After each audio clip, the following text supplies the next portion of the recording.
For many centuries, rosemary has been our friend and helped us in many areas.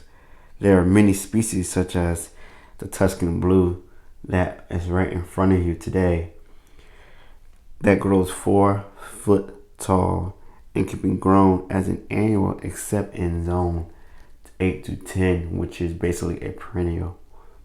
In our growing zone, zone 9B, we are fortunate to have this variety. It is well versed in the kitchen. It has high oil content and flavor. There are other varieties and species such as trailing rosemary, Roman beauty, golden variegated, major car, pink, and barbecue. For medicinal purposes, there is. Oh no. Yeah. Excuse me, little NJ had to use a potty. However, I want you guys to know that rosemary has a lot of medicinal uses as well. For centuries and on, we know that it helps to combat with cancer, inflammatory body issues, and also it also helps with low blood sugar. Some say that it also helps with aging of the brain. But another thing that caught my attention when it comes to aromatherapy, not only you can put it in a diffuser with essential oil, you want to make sure that the essential oil is 100% pure essential oil. The oils from that rosemary is actually 100%, not blended with any other carry oil. One thing you can do if you have irritation of the skin, like some skin disorder, rosemary helps to ease some of that irritation. All you need is a little bit, like 2 drops or 3 when you're soaking in the tub, and you can do a mixture of lavender and peppermint. You don't want too much lavender and too much rosemary because those are basically woody essential oils that like cedar and sage and thyme. Be careful with those woody essential oils. Now, you see me what I'm doing here. I'm basically pruning.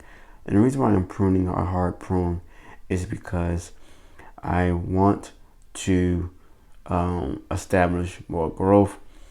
I'm laughing because as I observe our Tuscan Blue, which can grow to 4 feet tall and underground, basically is in a container.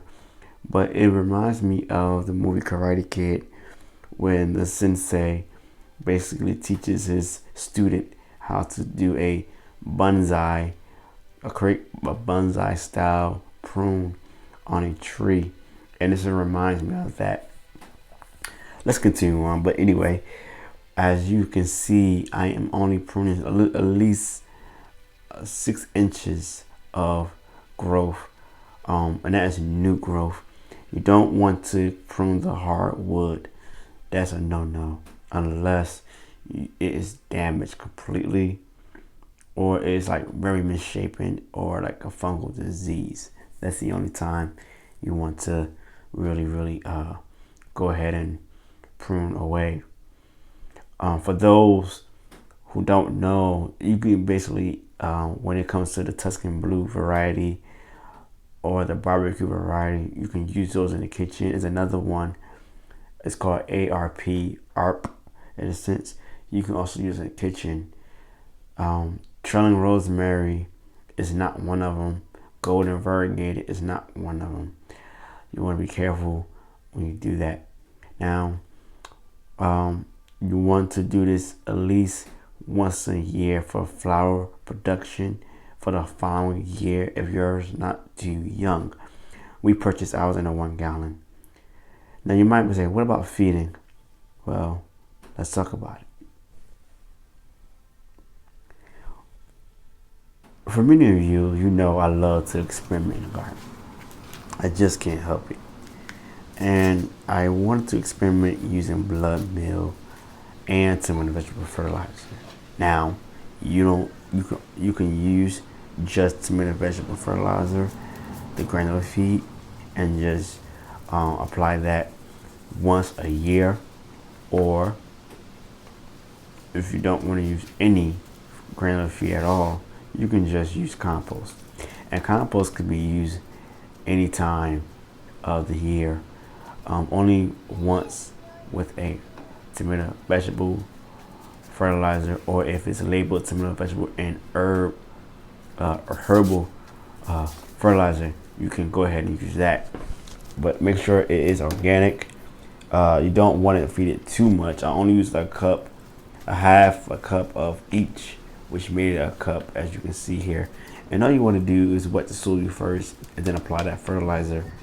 As I look at the tomatoes, I gotta check on my babies here, make sure they're doing good. You want to make sure after you water, you scratch it in, and then you water again. But when it comes to this Mediterranean species, you don't want to overwater as much. When it's young or even of age, you at least want to do this once a week when it's established.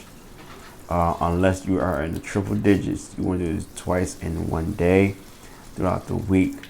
Or you can in the containers, you will at least want to do this at least twice a week.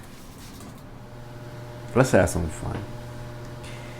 Well, it's time to do something that's been done for centuries, and that is dry your rosemary. So I took the cuttings and I took a piece of twine, butcher's twine, and tied it up. This is an easy and old school method that's been done for centuries.